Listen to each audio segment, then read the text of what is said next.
energy are both but different manifestations of the same thing. په نن ویډیو کې البرت انشټاین در پیژنو. دی د 20مې پیړۍ مخکښ ساینسپوه دی. په 1909 زیږدیز کال کې د جرمني په اولم ښار کې زیږېدلی دی. په 1903 کال کې د مالیا مارک په نوم له یوې ټولګیوالې سره یې واده وکړ. د ژوند ثمره یې 2 ماشومان دي. دی د جرمني نه وروسته ایټالیا او له ایټالیا سویس ته لاړ، خو سویس ورته تابعیت ورنه کړ. دی 4 کاله شاوخوا بې هېواده و، خو وروسته بیا سویس هېواد تابعیت ورکړ. هغلته هم د ده ګزاره ونه شوه، بالاخره امریکا ته په 1940 کې لاړ او د امریکا تابعیت یې واخیست. البرت د 15 کلونو و چې کورنۍ ایټالیا ته کډه شوې وه.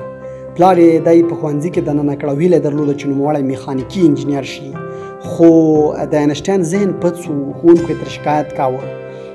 د ښوونځي زده کړو کې د سستۍ په اړه د هغه یو مشهوره خبره دا شتون لري چې ویلي و ښوونځي زه ناکام کړم خو ما ښوونځی ناکام کړ.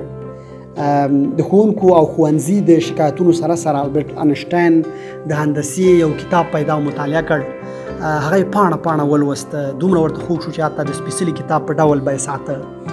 داسې ذهن یې درلود چې خپل ځان ته به یې پخپله تدریس کاوه.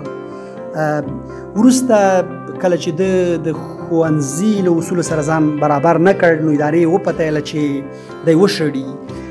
دی د هغو په وینا دی بې پروا و او د ښوونځي او د ده بې پروایي د ښوونځي پر نورو زده کوونکو منفي اغېز کړی و. نوموړی وروسته زیورخ ښار کې د ټکنالوژۍ یو انسټیټیوټ کې د درس لپاره ازموینه ورکړه، خو ناکام شو. نوموړی د بوټاني، ژبپوهنې او ژبې برخه کې کمزوری و او همدا لامل شو چې ازموینه کې ناکام شي. د کال په تېرېدو سره دغه مضمونونه زده کړل او بالاخره بریالی شو. د هغه مهمې لاسته راوړنې دلته یې 2 در سره شریکوو. یو دا چې دی د کوانټم تیوري رامنځته کړه. انشټاین دا استدلال کولو چې رڼا یوازې د څپو په توګه نه بلکې د برقي جریان په توګه سفر کوي. دا فوتو الکتریک اثر کولی شي فلزات دې ته اړ کړي چې د کوانټا په نوم د ذراتو کوچنی جریان خوشي کړي. د دې کوانټم تیوري څخه اختراع کوونکي وتوانېدل چې ټلویزیون او فلمونه رامنځته کړي. البرت انشټاین ته په 1920 کال کې د فزیک په برخه کې د نوبل جایزه ورکړل شوه.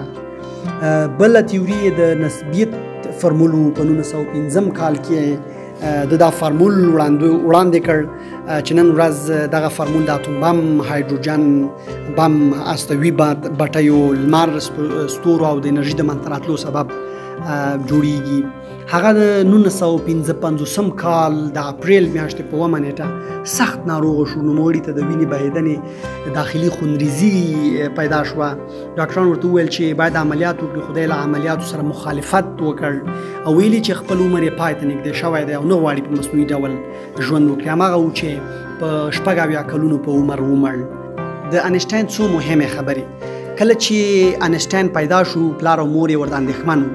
د انشټاین سر ډېر غټ او منظمه بڼه یې نه درلوده، خو د وخت په تېرېدو سره دا هر څه عادي شول. بله مهم مسله د ده په اړه دا ده چې ویل کېږي انشټاین هیرجان و.